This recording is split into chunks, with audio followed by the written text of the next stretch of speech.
whatever type of spiritual sadhana one does, essentially, we are within the ambit of these four basic yogas.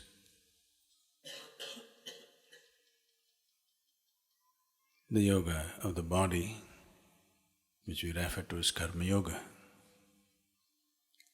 Yoga of the energy, which we call as kriya yoga. The yoga of intellect, which we call as the gnana yoga. And the yoga of the emotion, which we refer to as bhakti yoga or yoga of devotion. These are only four things. In these four things, only the yoga of the body and the yoga of the energy have concrete, tangible processes. You can move from point A to point B if you work towards it. But that of the intellect and emotion largely sets either a conducive ambience or a negative ambience. The significant difference between the ambience of intellect and the ambience of emotion is because the very nature of intellect is to divide everything.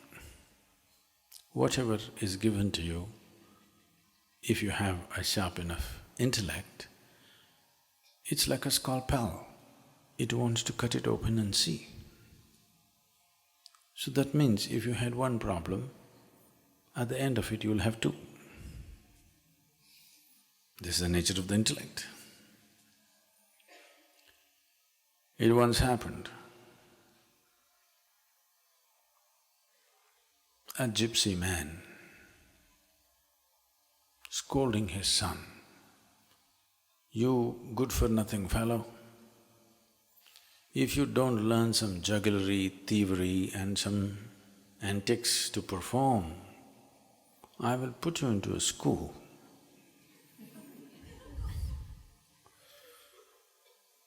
You will become an educated man and you will suffer from endless want." Definitely you can't deny that modern education has done this. Though compared to previous generations, in terms of our comforts and convenience, we moved leaps and bounds away from them. But have we stopped complaining? We are complaining like never before. No other generation on the planet has complained as much as this generation is. In fact, the more affluent a society, more complaints. It is not a product of affluence, it's a product of intellect, because this is the nature of the intellect. The intellect pretends to solve problems, but it will multiply problems.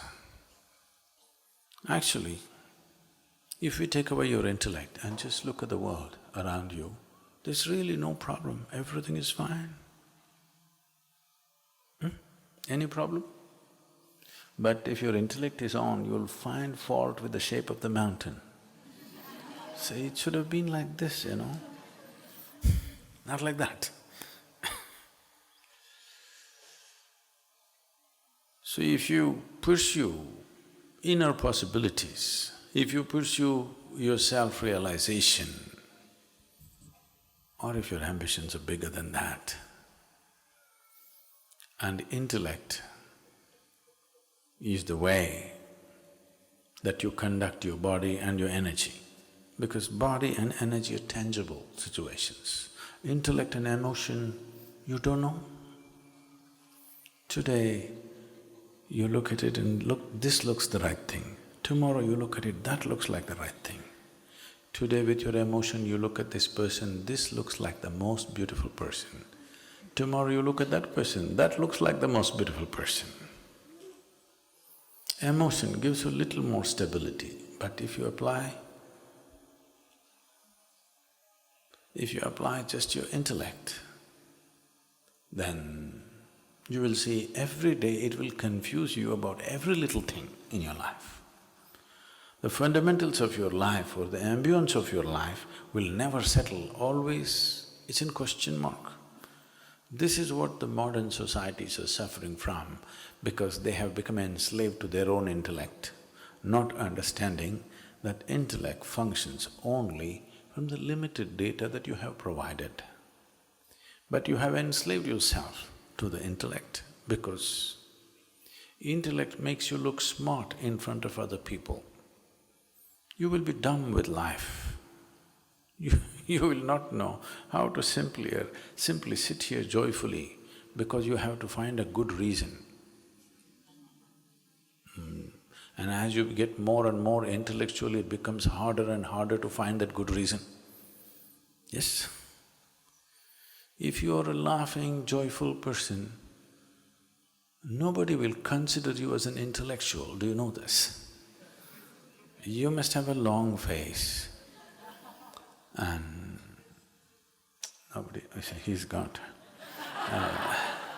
not the long face, I'm talking about the right amount of beard if you're a man.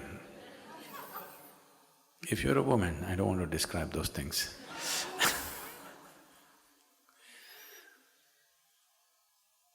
Intellect gives you this thing, in front of 10 people, you look really smart. If you know how to manufacture more problems than others, you look smarter than others. If you can say something that you yourself cannot understand, you must be truly intellectual. Emotion.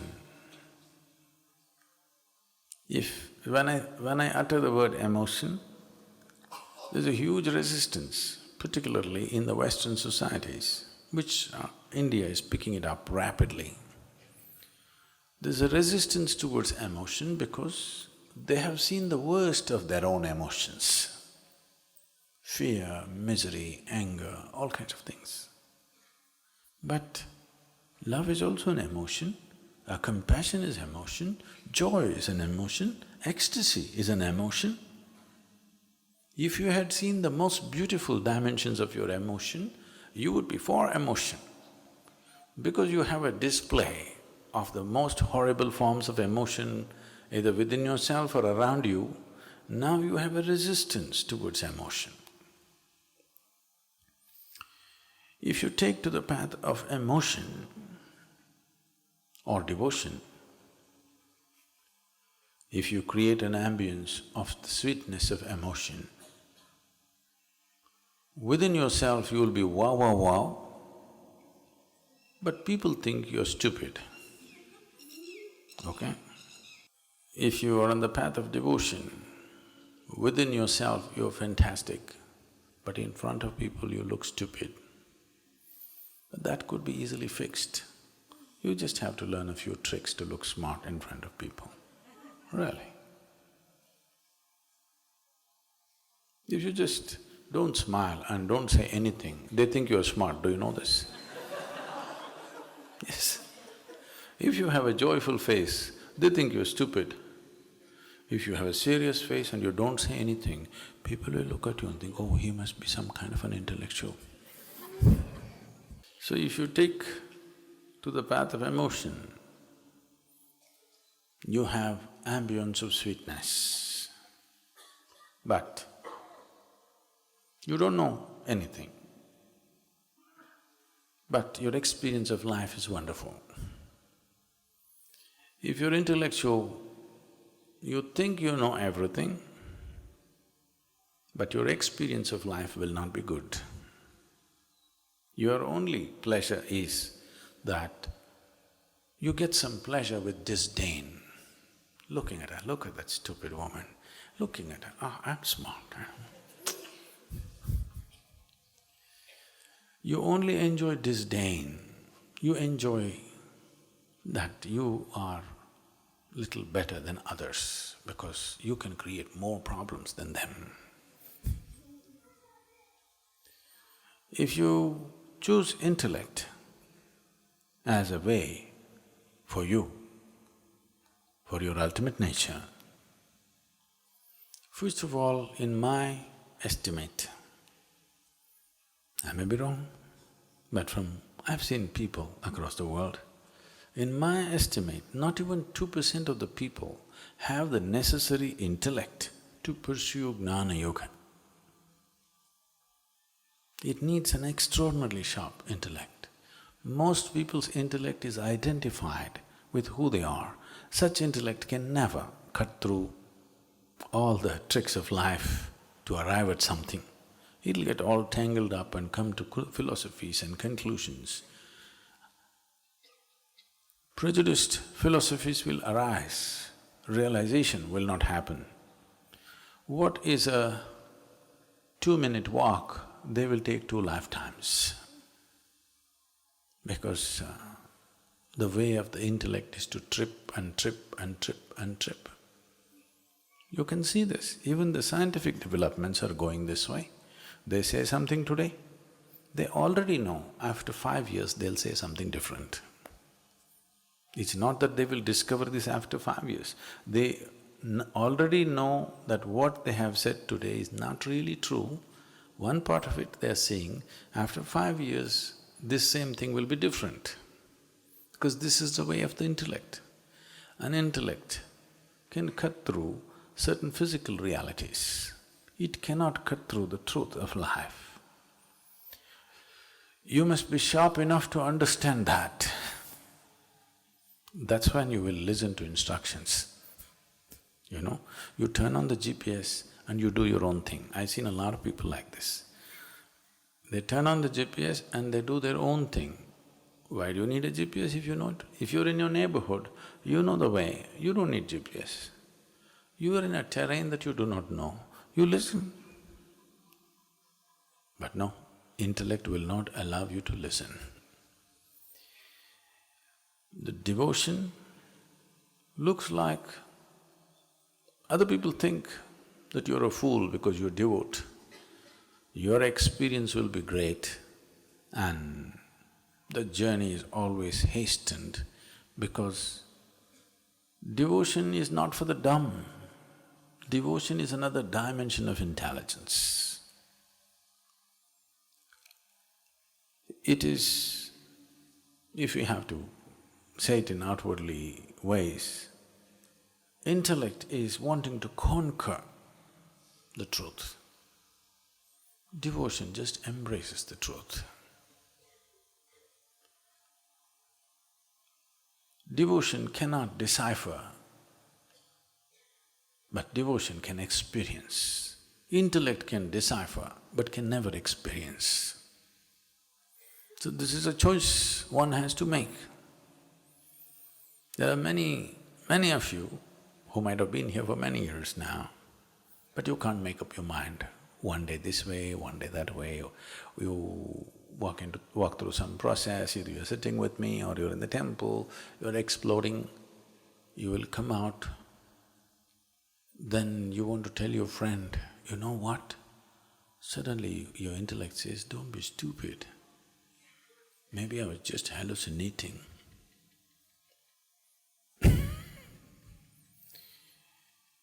Your body and your energy, what they speak, the language of the body and the language of the energy is far more reliable any day to the language of your mind and intellect.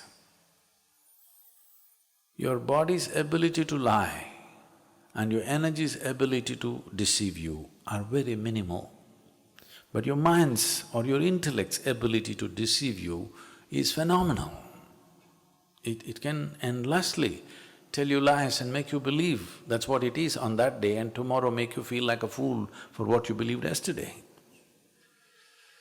So, if you listen to your body in your experience, if you listen to your energies, what they say is nearer to truth than what your mind says. It is because of this so much effort is taken to create or generate experiences for people, because what the body and energy says is far more real than what your mind says. Your mind is judging everything from what you know. It cannot arrive at a new dimension. It can only incrementally grow with information. Mind's growth is always incremental. A phenomenal change cannot happen in the mind. A phenomenal change can happen in your body, a phenomenal change can happen in your energies, but a phenomenal change will not happen. There is no quantum leap in your mind. Your body can take a quantum leap, your energies for sure can take a quantum leap, but there is no quantum leap for the mind.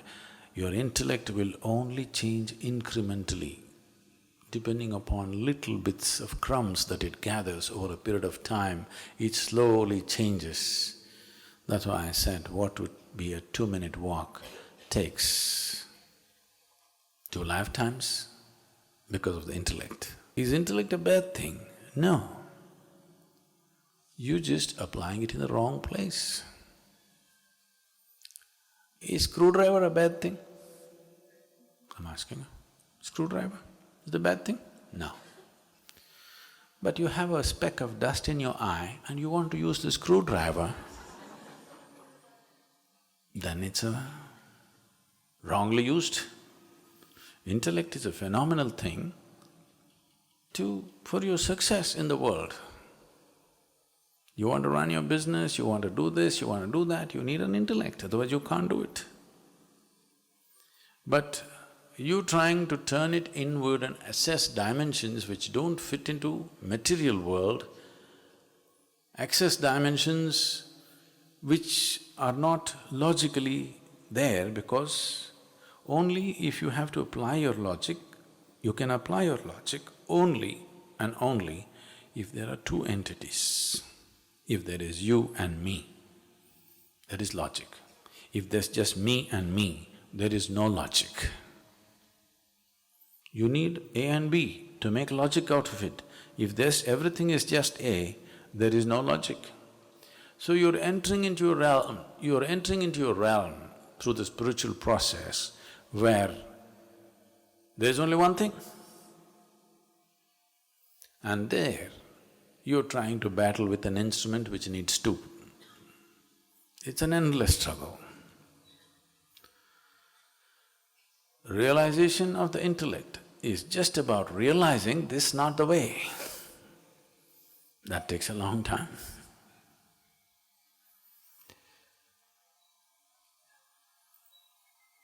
Those of you who are flickering like tube lights for a long time, suddenly one day lighting up, another day like this, another day lighting up, another day like this in your spiritual process, you need to understand this is your fundamental problem.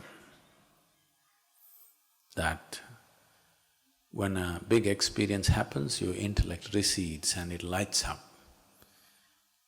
Again you go out, 2 days if you do some work, then your intellect overtakes your experience and questions the experience. Was that really true? Maybe I was hallucinating. Then you will see your struggles will start endlessly. Again we have to blow you, then for 2 days you're floating, again the silly intellect comes. You're not intellectually enough to realize you're not getting anywhere. That's a big problem. So don't continue to flicker like a tube light. If you go off fully and become depressed, you will know this is not the way.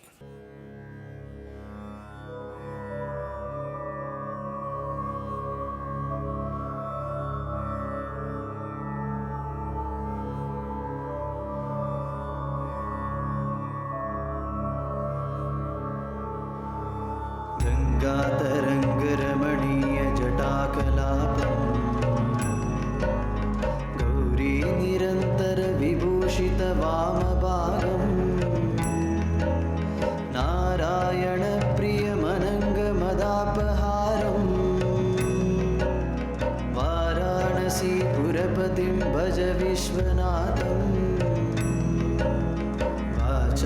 गोचरमनेकगुणस्वरूपम् Vagish विष्णुसुरसेवितपादपीठम् वामेण विग्रहवरेण कलत्रवन्तम् वाराणसीपुरपतिं भज विश्वनाथम्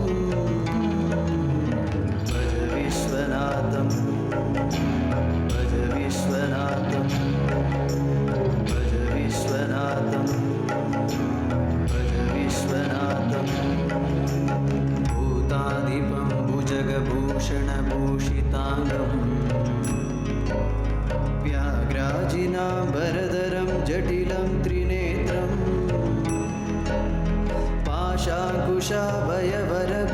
पाशाङ्कुशाभयवरप्रदशूलपाणिम् वाराणसीपुरपतिं भज विश्वनाथम्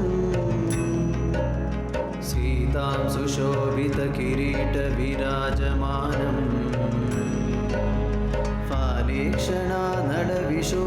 फालेक्षणानलविशोषितपञ्चबाणम् नागादिपारचितमासुरकर्णपूरम् वाराणसीपुरपतिं भज विश्वनाथम् भज विश्वनाथम् भज विश्वनाथम् भज विश्वनाथम् भज विश्वनाथम्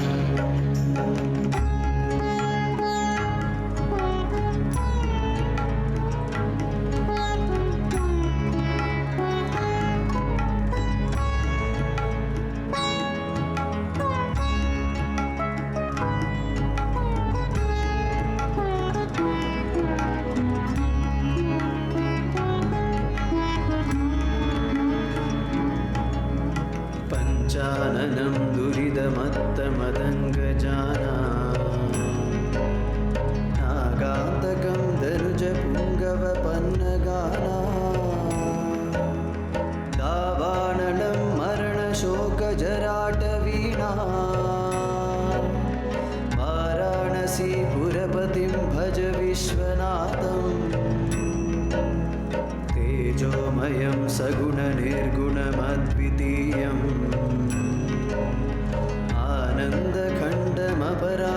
आनन्दखण्डमपराजितमप्रमेयम् नागात्मकं सकलनिष्कळमात्मरूपम् वाराणसीपुरपतिं भज विश्वनाथम् भज विश्वनाथम् भज विश्वनाथम् भज विश्वनाथम् भज विश्वनाथम्